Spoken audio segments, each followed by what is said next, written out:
Hi friends, എല്ലാവർക്കും online ക്ലാസ്സിലേക്ക് സ്വാഗതം. ഇന്ന് നമ്മൾ ഡിസ്കസ് ചെയ്യുന്നത് 7ാം ക്ലാസ്സിലെ ഹിന്ദി സെക്കൻഡ് ടൈം ക്വസ്റ്റ്യൻ പേപ്പറാണ്. അപ്പോൾ എല്ലാവർക്കും അറിയാം, ആകെ 6 ആക്ടിവിറ്റീസ് ആണുള്ളത്. അതിൽ ആദ്യത്തെ ആക്ടിവിറ്റീസ് നിർബന്ധമാണ്. ബാക്കി 4 ആക്ടിവിറ്റീസുകൾ നിങ്ങൾ ആൻസർ ചെയ്യേണ്ടതാണ്. ആദ്യം നമുക്ക് ആദ്യത്തെ ആക്ടിവിറ്റി നോക്കാം. കവിതാംശ് പണ്ട് ഒരു പ്രശ്നമൊക്കെ ഉത്തരലേക്ക് ഒരു കവിത തന്നിട്ടുണ്ട്. എന്നിട്ട് അത് വായിച്ച് അതുമായി ബന്ധപ്പെട്ട ചോദ്യങ്ങൾക്ക് ഉത്തരം എഴുതാനാണ്. हार जीत एक समान लो. हार जीत एक समान लो. ഹാർ എന്ന് പറഞ്ഞാൽ എന്താണ്? ഹാർ എന്ന് പറഞ്ഞാൽ പരാജയം. ജീത്ത് എന്ന് പറഞ്ഞാൽ വിജയം. ജയവും പരാജയവും ഒരേപോലെ സ്വീകരിക്കൂ. ഏക്ക് മനസ്സെ സ്വീകാരില്ലേ, ഒരേ മനസ്സോടു കൂടി സ്വീകരിക്കൂ. ആലസ് ചോടോ, ആലസ് എന്ന് പറഞ്ഞാൽ മടി. ആലസ് ചോടോ, മടി ഉപേക്ഷിക്കൂ. ആകെ ബഡോ, ആകെ ബഡോ എന്ന് പറഞ്ഞാൽ മുന്നോട്ട് കുതിക്കൂ. ശ്രം കരോ, പരിശ്രമിക്കൂ. വിജയി ബനോ, വിജയി ബനോ എന്ന് പറഞ്ഞാൽ വിജയിക്കൂ. ചുനൗതിയോങ്കോ സ്വീകാർ കർലോ. വിശ്വാസ് കെ സാത്ത് ആകെ ബഡോ, വിശ്വാസത്തോടെ മുന്നോട്ട് പോകൂ. അപ്പോൾ നമുക്ക് ചോദ്യം നോക്കാം. സഹി പ്രസ്താവ് ചുൻകർ ലിഖേ. ഇതിൽ ശരിയായ പ്രസ്താവന എടുത്തെഴുതാനാണ്. കേവൽ ജീത്ത് കോ സ്വീകാർ കർനെ വാല വിജയി ബൻതാ ഹെ. വിജയത്തിനെ മാത്രം സ്വീകരിക്കുന്ന ആളാണ് വിജയി. അത് തെറ്റാണ്. ആലസി വിജയി ബൻതാ ഹെ. മടി പിടിക്കുന്നവൻ വിജയിക്കും. അതും തെറ്റാണ്. പരിശ്രമി വിജയി ബൻതാ ഹെ. പരിശ്രമിക്കുന്നവനാണ് വിജയിക്കുന്നത്. അത് ശരിയാണ്. चुनौतियों से डरने वाला विजयी बनता है. चुनौतियों से डरने वाला विजयी बनता है. അതും തെറ്റാണ്. അപ്പോൾ ഇതിൽ കറക്റ്റ് ആൻസർ എന്താണ്? പരിശ്രമി വിജയി ബൻതാ ഹെ. ഇനി അടുത്ത ചോദ്യം നോക്കാം. കവിതാംശ് കെ ലിയെ ശീർഷക് ലിയെ. ഒരു ടൈറ്റിൽ നൽകാനാണ്. അപ്പോൾ നമുക്ക് എന്ത് കൊടുക്കാം എന്ന് കൊടുക്കാം. പരിശ്രം എന്ന് നമുക്ക് കൊടുക്കാം. അത് ഇവിടെ തന്നെ ഉണ്ട്. പരിശ്രം എന്ന് ഇവിടെ തന്നെ ഉണ്ട്. അപ്പോൾ നമുക്ക് പരിശ്രം എന്ന ടൈറ്റിൽ കൊടുക്കാം. ഇനി അടുത്ത ചോദ്യം എന്താണ്? കവിതാക്ക ആശയിലേക്ക്. കഴിഞ്ഞ ക്വസ്റ്റ്യൻ പേപ്പറിൽ നമ്മൾ ഇതിൻ്റെ ഒരു ആശയം എഴുതിയതാണ്. അപ്പോൾ നിങ്ങൾ അത് നോക്കി എഴുതുക. അപ്പോൾ നമുക്ക് എഴുതാം. കവി कहते हैं कि हम हार और जीत को समान रूप से देख ले, दोनों को एक मन से स्वीकार करें. അപ്പം കവി എന്താണ് പറയുന്നത്? വിജയവും പരാജയവും നമ്മൾ ഒരേപോലെ കാണണം. ദോനോക്കു ഏക്ക് മനസ്സെ സ്വീകാർ കരെ. രണ്ടിനെയും ഒരേപോലെ സ്വീകരിക്കണം. ആലസ് ചോഡ്കർ ആകെ ബഡേ. മടി ഉപേക്ഷിച്ച് മുന്നോട്ട് പോകുക. ഓർ പരിശ്രമസെ വിജയ് ബനെ. പരിശ്രമത്തിലൂടെ വിജയത്തിലേക്ക് എത്തിച്ചേരുക. हम अपनी चुनौतियों को स्वीकार करें और विश्वास के साथ आगे बढ़े. അപ്പോൾ നമ്മൾ എല്ലാത്തിനെയും തരണം ചെയ്ത് വെല്ലുവിളികളെയൊക്കെ നേരിട്ട് നമ്മൾ വിജയിക്കണം. ജീവിതത്തിൽ വിജയിക്കണം. അതാണ് ഈ ഒരു ഭാഗത്തിൻ്റെ അർത്ഥം. അടുത്ത ചോദ്യം നോക്കാം. സമാചാർ പഠേ ഓർ പ്രശ്നങ്ങൾക്ക് ഉത്തർ ലിഖേ. പ്രകൃതിക്ക് രക്ഷ ബച്ചോ കെ ഹാത്തോ മേ. പ്രകൃതിയുടെ സുരക്ഷ കുട്ടികളുടെ കയ്യിലാണ്. ആലുവ. सरकारी यूपी स्कूल आलुवा के सभी बच्चे अपने घर के लिए ज़रूरी सब्जियां खुद उगाएंगे. അപ്പോൾ സർക്കാർ സ്കൂളിലെ ആലുവത്തെ കുട്ടികൾ അവർക്ക് വേണ്ടിയിട്ടുള്ള പച്ചക്കറികളൊക്കെ വീട്ടിൽ തന്നെ ഉൽപ്പാദിക്കാണ്. സബി ബച്ച അപ്പനെ ഗർ के लिए ज़रूरी सब्जियां എന്ന് പറഞ്ഞാൽ പച്ചക്കറികൾ. इसके लिए छात्रने मिलकर ഹരിതസേന ബനായി. അതിനായി അവരെ എല്ലാവരും കൂട്ടം ചേർന്ന് ഒരു ഹരിതസേന രൂപീകരിച്ചു. ഹരിതസേന का उद्घाटन 31 दिसंबर 2018 को पंचायत अध्यक्ष करेंगे. അപ്പോൾ എവിടെ വെച്ചിട്ടാണ് ഇതിൻ്റെ ഉദ്ഘാടനം നടക്കുന്നത്? 2018 നടക്കുന്നത്. ഈ അവസർ पर सभी बच्चों को कृषि अफसर तरकारियों के बीज का വിതരണം करेंगे. ആ അവസരത്തിൽ എല്ലാവർക്കും വിത്ത് വിതരണം ചെയ്യും. ബീജ് എന്ന് പറഞ്ഞാൽ വിത്ത് വിതരണം ചെയ്യാം. ഈ ചോദ്യം നോക്കാം. ഹരിതസേന का उद्घाटन कौन करेगा? അധ്യാപക്, പ്രധാനാധ്യാപക്, പഞ്ചായത്ത് അധ്യക്ഷ, കൃഷി സർക്കാർ. അപ്പോൾ ആരാണ് നടത്തുന്നത്? പഞ്ചായത്ത് അധ്യക്ഷനാണ് നടത്തുന്നത്.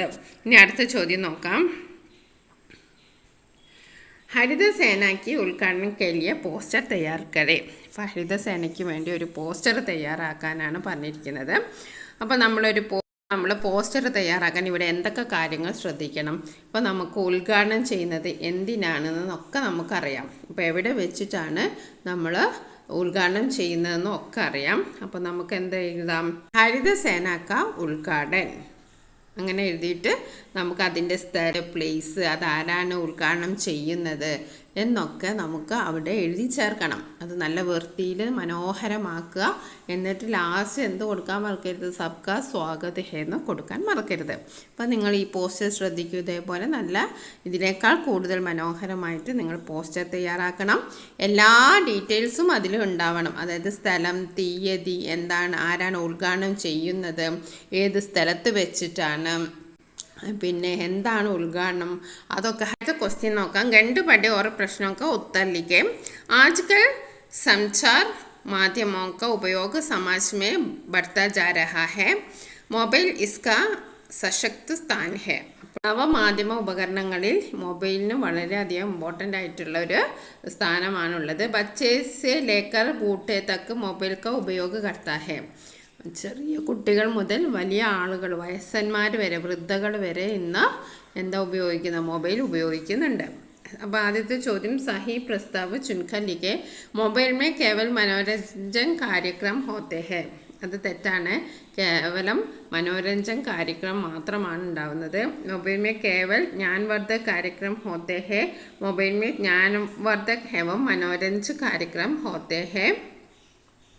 അപ്പോൾ മൊബൈലിൽ വിജ്ഞാനപരമായിട്ടും അതേപോലെ തന്നെ വിനോദപരമായിട്ടുള്ള കാര്യങ്ങളും ഉണ്ടാകുന്നുണ്ട്. വെറുതും വിജ്ഞാനം മാത്രമല്ല, വെറും വിനോദം മാത്രമല്ല, രണ്ടിനുമുള്ള കാര്യങ്ങൾ മൊബൈലുണ്ട്. അതാണ് ശരി. Mobile may ജ്ഞാൻവർദ്ധക Manoranjan Karyakram നെഹി ഹോത്തെ. ഇതൊന്നുമില്ല എന്നാണ് നാലാമത്തെ ഓപ്ഷൻ പറയുന്നത്. അപ്പോൾ കറക്റ്റ് ഓപ്ഷൻ ഇതാണ്. ഇനി അടുത്ത ചോദ്യം നോക്കാം. विद्वाओं की सहायता से बच्चे और മൊബൈൽ വിഷയ पर ലഘുലേഖ തയ്യാർ കരേ. അപ്പോൾ ഈ ഒരു വിഷയത്തിൽ ഒരു കുറിപ്പ് തയ്യാറാക്കാനാണ് കുട്ടികളും മൊബൈലും. അതിലെന്തൊക്കെ വേണം? മനോരഞ്ജൻ, സദുപയോഗ, ഉപയോഗ, ജ്ഞാൻവർദ്ധക്, ദുരുപയോഗ, ഇത്രയും കാര്യങ്ങൾ ഉൾക്കൊള്ളിച്ചു കൊണ്ടൊരു കുറിപ്പ് തയ്യാറാക്കാനാണ്. आज का संचार माध्यमों में मोबाइल का स्थान പ്രമുഖ ഹേ. ഇന്നത്തെ മാധ്യമങ്ങളിൽ വെച്ച് നവമാധ്യമങ്ങളിൽ മൊബൈലിൻ്റെ സ്ഥാനം വളരെ വലുതാണ്. പിന്നെ നമുക്ക് എന്തെഴുതാം? समाचार जानने और मनोरंजन के लिए मोबाइल के कार्यक्रम देखते हैं. ആൾക്കാർ വാർത്തകൾ കാണാനും പിന്നെ വിനോദത്തിനും വേണ്ടി എന്ത് ഉപയോഗിക്കുന്നു? മൊബൈലും ഉപയോഗിക്കുന്നു. बच्चे ऑनलाइन पढ़ने के लिए मोबाइल उपयोग करता है. इन एक बात ध्यान रखना चाहिए कि मोबाइल का लंबी देर तक उपयोग न करें. അപ്പോൾ ഒരു കാര്യം നമ്മൾ ശ്രദ്ധിക്കേണ്ടത് എന്താണ്? മൊബൈൽ കൂടുതൽ നേരം ഉപയോഗിക്കരുത്. ചോദ്യം നോക്കാം. सूचना पढ़े और प्रश्नों को उत्तर लगे. सूचना, प्यारे बच्चों, पिछले हफ्ते के स्कूल चुनाव में 7वीं कक्षा का अमन स्कूल लीडर चुना गया है. അപ്പോൾ കഴിഞ്ഞ പ്രാവശ്യത്തെ തെരഞ്ഞെടുപ്പിൽ 7ാം ക്ലാസ്സിലെ അമനാണ് സ്കൂൾ ലീഡറായിട്ട് തിരഞ്ഞെടുത്തത്. ആജ് शाम को वह स्कूल लीडर के पद पर शपथ ലോക. അപ്പോൾ ഇന്ന് സ്കൂൾ ലീഡർ സ്ഥാനത്തേക്ക് വൈകുന്നേരം സ്കൂൾ ലീഡർ സ്ഥാനത്തേക്കുള്ള പ്രതിജ്ഞ ചെല്ലുന്നതാണ് എന്ന പ്രധാന അധ്യാപകൻ്റെ ഒരു നോട്ടീസാണ്. അപ്പോൾ ആദ്യത്തെ ചോദ്യം, അമൻ കിസ് ദിൻ ശപത്ത് ലേഖ. അപ്പോൾ അമൻ ഏത് ദിവസമാണ് പ്രതിജ്ഞ നൽകുന്നത്? ഡിസംബർ 12 അല്ലേ? അപ്പോൾ 12 എന്നുള്ളതിന് നമ്മൾ ഹിന്ദിയിൽ എന്താ പറയുക? 12 എന്നാണ് പറയുക. ഇവിടെ 12 അപ്പം ഡിസംബർ ആണ്. അപ്പോൾ ഡിസംബർ. ओके. शाम हुई शपथ ग्रहण सभा में अध्यापक और छात्रों ने अमन को बधाई दी. അപ്പോൾ ആ ഒരു പരിപാടിയിൽ എല്ലാവരും അമന് വളരെയധികം ആശംസകൾ നേർന്നു. ഉസ് ദിൻ കി അമൻ കി ഡയറി ലിഖേ. അപ്പോൾ അന്നത്തെ ദിവസം അമൻ്റെ ഡയറി എഴുതാനാണ്. അപ്പോൾ ഡയറി എഴുതുമ്പോൾ എന്താണ് ആദ്യം എഴുതേണ്ടത്? ഡേറ്റ് ആണ് എഴുതേണ്ടത്, താരീഖ്. അപ്പോൾ താരീഖ് ഇവിടെ നമുക്ക് കറക്റ്റ് എഴുതാം. ഈ ഡേറ്റ് ഇവിടെ തന്നതിനെ കൊണ്ട്. അപ്പോൾ നമുക്ക് 12/12/2018 എന്നിങ്ങനെ എഴുതാം. അപ്പോൾ ഏതാണോ ഡേറ്റ് തന്നത് അത് നിങ്ങൾ എഴുതാം. പിന്നെ എന്താണ് നമുക്ക് എഴുതാൻ കഴിയുക? ഇന്ന് നല്ല സന്തോഷത്തിൻ്റെ ദിവസമാണല്ലേ. അപ്പോൾ നമുക്ക് എന്തെഴുതാം? ആജ് ഖുഷി കാ ദിൻ താ. ഇന്ന് ഒരു ഖുഷിയുടെ ദിവസമാണ്, സന്തോഷത്തിൻ്റെ ദിവസമാണ്. പിന്നെന്തെഴുതാം? ആജ് ഷാം കോ മേ സ്കൂൾ ലീഡർ കെ പദ് പർ ശപഥ് ലിയ. അപ്പോൾ ഇന്ന് ഞാൻ സ്കൂൾ ലീഡർ സ്ഥാനത്തെ പ്രതിജ്ഞ ചൊല്ലി. പിന്നെ ടീച്ചേഴ്സും പിന്നെ സ്റ്റുഡൻസും ഒക്കെ എനിക്ക് ബധായി തന്നു എന്ന് എഴുതാം. അപ്പോൾ നമുക്ക് എന്തെഴുതാം? അധ്യാപക് ഓർ ഛാത്രോനെ മുझे ബധായി ദി. അധ്യാപക് ഓർ ഛാത്രോനെ മുझे ബധായി ദി. ഇനി അടുത്ത ചോദ്യം നോക്കാം. ഗദ്यांश पढ़े और प्रश्नों का उत्तर लिखे. सीटी बजी सभी दाऊद पड़े. एक छोटा लड़का ठोकर गाकर गिर और रो पड़ा. उसकी आवाज़ सुनकर सभी बच्चे मदद के लिए उसके पास आए. उनमें से एक बच्ची ने उसे अपने गले से लगाया और प्यार से चूम लिया. അപ്പോൾ നമ്മുടെ ചാപ്റ്ററിലൊരു ചോദ്യമാണ്. ഏതാണ്? സിറ്റി ബജി വിസിൽ വിളിച്ചു, സബി ദൗഡ് പടേ, എല്ലാവരും ഓടി അല്ലേ. പിന്നെന്താ സംഭവിച്ചത്? एक छोटा लड़का ठोकर गाकर गिरा और रो पड़ा. ഒരു കുട്ടി വീണു, അവന് കരയാൻ തുടങ്ങി. ഉസ്കി ആവാസ് സുൻകർ സബി ബച്ചോ മദദ് കെ ലിയേ. അവനെ സഹായിക്കാൻ വേണ്ടി എല്ലാവരും വന്നു. അതിൽ ഒരു കുട്ടി അവനെ കെട്ടിപ്പിടിച്ചു. പ്യാർ സെ ചൂം ലിയ. സന്തോഷത്തോടെ ഉമ്മ കൊടുത്തു, സ്നേഹത്തോടെ ഉമ്മ കൊടുത്തു. അപ്പോൾ ഇതിലെന്താണ് ഫസ്റ്റ് ക്വസ്റ്റ്യൻ? സബി ബച്ച് ചോട്ടെ ലടുക്കയ്ക്ക് പാസ് ആയിരിക്കും. എന്തുകൊണ്ടാണ് അവർ എല്ലാവരും വന്നത്? ഗിരാനേക്കെ ലിയേ, രുലാനേക്കെ ലിയേ, മദദ് കെ ലിയേ, ദേക്കിനേക്കെ ലിയേ. അപ്പോൾ അവരെല്ലാവരും വന്നത് എന്താണ്? മദദ് കെ ലിയേ, സഹായിക്കാനാണ് വന്നത്. ഓക്കെ, അടുത്ത ചോദ്യം എന്താണ്? അടുത്തത് ബച്ചി और छोटी लड़की के बीच वार्तालाप आगे बढ़ा. അപ്പോൾ ആ കുട്ടികൾ തമ്മിലുള്ള സംഭാഷണം പൂർത്തിയാക്കാനാണ്. അപ്പോൾ ആദ്യം എന്താണ് ആ കുട്ടി പറയുന്നത്? രോ മത് ക്യാ ഹുവാ, നീ കരയേണ്ട, എന്തു പറ്റി? അപ്പോൾ ചോട്ടാ ലടുക്ക എന്ത് പറഞ്ഞിട്ടുണ്ടാവും? ടോക്കർ ഗാക്കർ ഗിര. എന്താ പറയുക? ടോക്കർ ഗാക്കർ ഗിര. ഡോക്കർ ഗാക്കർ ഗിര എന്നൊക്കെ ഇവിടെ തന്നെ ഉണ്ട്. അപ്പോൾ പറയാൻ ഡോക്കർ ഗാക്കർ ഗിര എന്ന് എഴുതാം. അപ്പോൾ ബച്ചി പിന്നെ ചോദിക്കുക, ആവോ ഹമാരെ സാത്ത്, ഞങ്ങളുടെ കൂടെ വരൂ. അപ്പോൾ ചോട്ടാലെടുക്ക ചോദിക്കുക. അപ്പോൾ ബച്ചി പറയണം, ഹമാരെ ഹാത്ത് പകടോ, നമ്മളെ കൈ പിടിക്കൂ. ഫിർ ഹം ഏക്ക് സാത്ത് ദൗഡെങ്കെ. പിന്നെ നമ്മൾ എന്ത് ചെയ്യും? നമ്മളെല്ലാവരും ഒരേപോലെ ഓടും, ഒരുമിച്ച് ഓടും.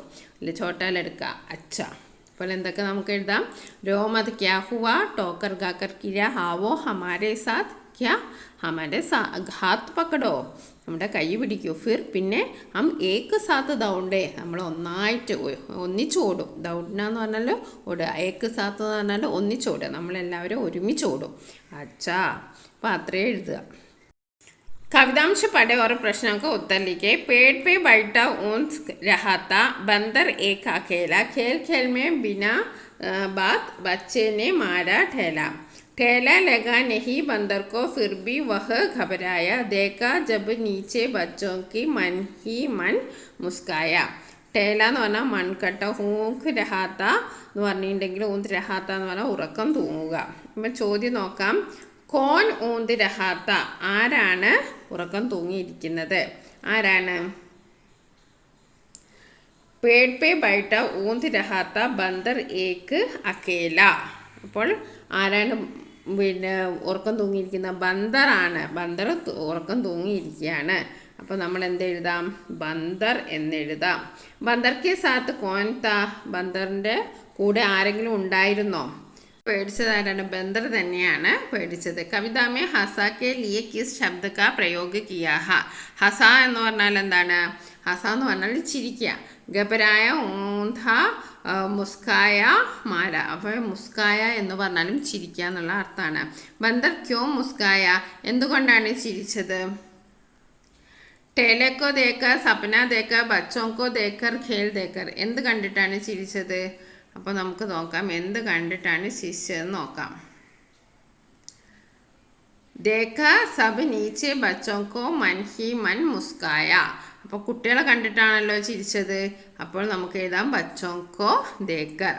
അപ്പം നമ്മൾ ഈ ക്വസ്റ്റ്യൻ പേപ്പറെല്ലാം ആൻസറൊക്കെ ഡിസ്കസ് ചെയ്തു. ഒരു പോസ്റ്റർ ഉണ്ടായിരുന്നു.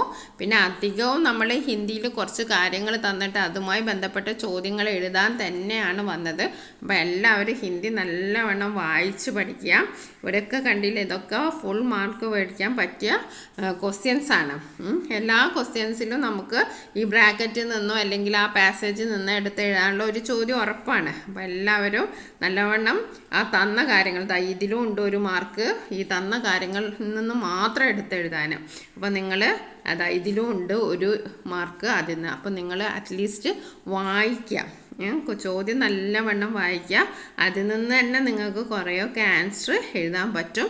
അത് ഹിന്ദി ആരും വിഷമിക്കേണ്ട. ഹിന്ദിയിൽ നമ്മൾ വായിക്കാൻ പഠിച്ചാൽ തന്നെ നമുക്ക് മുഴുവൻ മാർക്കും കിട്ടും. പിന്നെ ആശയം എഴുതുക, ഡയറി എഴുതുക, അങ്ങനത്തെ ചെറിയ കാര്യങ്ങളാണ്. ഡയറി എഴുതാം, പോസ്റ്റർ എഴുതുക, ഇതെല്ലാ എല്ലാ ക്വസ്റ്റ്യൻ പേപ്പറിലും കാണുന്നതാണ്. അപ്പോൾ പോസ്റ്ററിലൊക്കെ നിങ്ങൾ എഴുതേണ്ട കാര്യങ്ങൾ ആ ക്വസ്റ്റ്യനിൽ തന്നെ ഉണ്ട്. നിങ്ങളത് എടുത്ത് എഴുതേ വേണ്ടൂ, നല്ല വൃത്തിക്ക് എഴുതുക, അത്രേ വേണ്ടൂ. അതേപോലെ തന്നെ ഡയറി എഴുതുമ്പോൾ നിങ്ങൾ ശ്രദ്ധിക്കേണ്ടത് നിങ്ങൾ ഡേറ്റ് എഴുതുക. പിന്നെ ആ മാറ്റർ വായിച്ചിട്ട് നിങ്ങൾക്ക് എന്താണോ തോന്നുന്നത്, അതൊരു ദുഃഖത്തിൻ്റെതാണോ അല്ലെങ്കിൽ അതൊരു സന്തോഷത്തിൻ്റെ ആണോ. അപ്പോൾ ആദ്യത്തെ ലൈന് തന്നെ അങ്ങനെ എഴുതുക, ആജ് ഖുഷിക്കാ ദിൻ താ, ആജ് ദുഃഖദാ ദിൻ താ, അതിലേതെങ്കിലും ഒന്ന് എഴുതുക. അപ്പം തന്നെ നിങ്ങൾക്ക് കുറച്ച് മാർക്കൊക്കെ കിട്ടും. പിന്നെ നിങ്ങൾ അതിൽ നിന്ന മാറ്ററിൽ നിന്ന് തന്നെ നിങ്ങൾ കുറച്ച് കാര്യങ്ങൾ എടുത്തെഴുതിയാൽ മതി. അത് നിങ്ങൾക്ക് മേ എന്ന് പറയുമ്പോൾ ഞാനാണ് ഡയറി എഴുതുന്നത്, മേയുടെ രൂപത്തിൽ എഴുതുക.